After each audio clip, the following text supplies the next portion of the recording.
Hello, and thank you for coming to the McWattersaffect. I'm your host, Matt. Today I'm looking at OAN, but first, I need you to hit like and subscribe. Helps the channel grow. Let's take a look at this news article. PA Senate to conduct election investigation. All right, there's a video. Let's take a look at it. Well, the wheels are in motion in the election audit in Pennsylvania as the state senator issues letters to 3 counties requesting they turn over their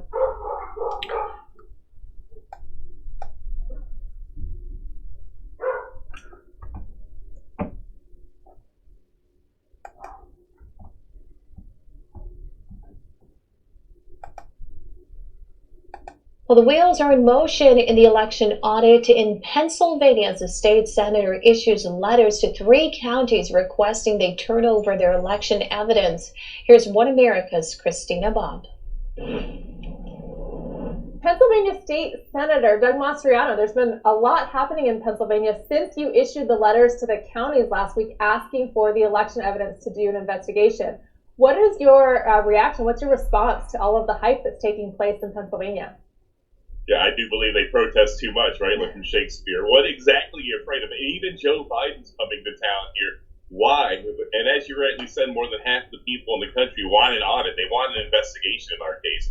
So the response should be, yes, we got nothing to hide. If Joe Biden should come out and say, we do believe we had 80-some million votes, and Mastriano, bring it on. But instead, the governor, my Secretary of State, my Attorney General have reverted to juvenile name calling and they're going to do everything in their power to resist transparency. Yeah, it's really interesting that the executive branch, both at the state and federal level now, are coming out trying to oppose any type of investigation into what actually took place in Pennsylvania. What do you make of Joe Biden coming to town, and are you going to have the chance to meet with him if he's coming to oppose your efforts? So obviously he's being fed misinformation, I assume, from the governor or attorney general. So I'll be asking him, I'll be sending a note on my official Senate stationery asking for an in-person one-on-one meeting so I can lay out to him what we're doing, that we're looking at 3 counties, 2 Republican, 1 Democrat, and there's nothing to fear except fear itself. If something was wrong, we're going to find it. And if not, you can be exonerated, Joe Biden. You can rejoice that you won overwhelmingly. But, it's a strange time. I really do hope he'll take the time to see me and not listen to propaganda from this party. But this thing is so politicized, it's ridiculous. It just makes you really wonder, is there something really gone wrong? And does the governor and attorney general really know that something is gone awry? And that's why they're so terrified. And what is your investigation looking for? What is it that you want to do that could potentially be controversial? There's absolutely nothing controversial. It's a scientific, nonpartisan look at the ballots to see if they're hand-filled in or copied. That's a problem if they're copied. We're going to take a look at the machines to see if the software is certified and proper and there's nothing extra on there. We're going to see if there was anything wired where they were online during the election, because that's obviously compromised their election if they're online. There's nothing to fear. If the election was free and fair, as our governor and attorney general and many of the Democrat senators say, then just crack the books open. I trust you, but I'm going to verify it first.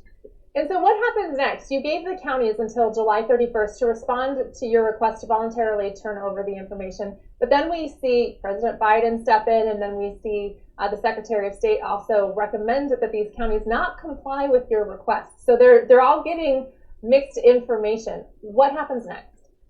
So we're going to go forward with the subpoena. We'll obviously have a voting session in person in Harrisburg sometime later this summer, and the subpoenas will go forth. And obviously it's going to be a clash because the Department of State, she's threatening to decertify their machines if we touch them, which is very odd, which is very strange, because the U.S. Constitution says that the legislative body, I'm reading it, dictates the times, place, and manner of holding elections. Therefore, we have oversight of the elections, and therefore this is a constitutional activity. And this has been upheld numerous times by the Supreme Court as well. Yeah, it is both in the Pennsylvania Constitution as well as very clearly expressly stated in the United States Constitution. So it seems that any effort on the part of either the Biden administration or the the executive branch within the state, that would be an unconstitutional overreach. Is that your interpretation? It is, and this is a continuation of the tyrannical powers of Governor Wolf. Ever since COVID a year and a half ago, he's had this overreach. He shut down businesses, picked winners and losers, essential, non-essential, made all these mandates and dictates to the schools and healthcare facilities and around the state here. And it took us a year, but we overruled his powers. We stripped him of his emergency powers, and yet he still thinks he can act like a king. We got rid of the king in 1776. He's obviously missed that class. He also missed a class for a republic, not democracy. He keeps on calling us, it's a danger to our democracy. We're not a democracy, Governor. Well, 7 years as governor, and you still don't know our form of government. Okay. But we're here to exercise my constitutional powers as a senator from Pennsylvania, and by God, we're going to get this done. Well, we look forward to seeing the progress, sir. Thank you for your time. Thank you. Bye-bye. All right, guys, that's the end of the video, and the Democrats are scared. They're really scared. That's why they're shutting down or trying to shut down this investigation altogether. They don't want them to do this investigation. That's also why the federal government's getting involved and Joe Biden is. That's why he's going to PA. And him sending a letter and trying to get an audience with Joe Biden is not going to happen. If it does happen, all Joe Biden's going to do is explain to him how he's hurting democracy in the United States. And Mastriano needs to go back at him with that. This is not democracy. It's a republic. The two are nothing alike. Now, guys, that's my opinion. Hope you enjoyed the video. Please hit like and subscribe. Helps the channel grow. Peace.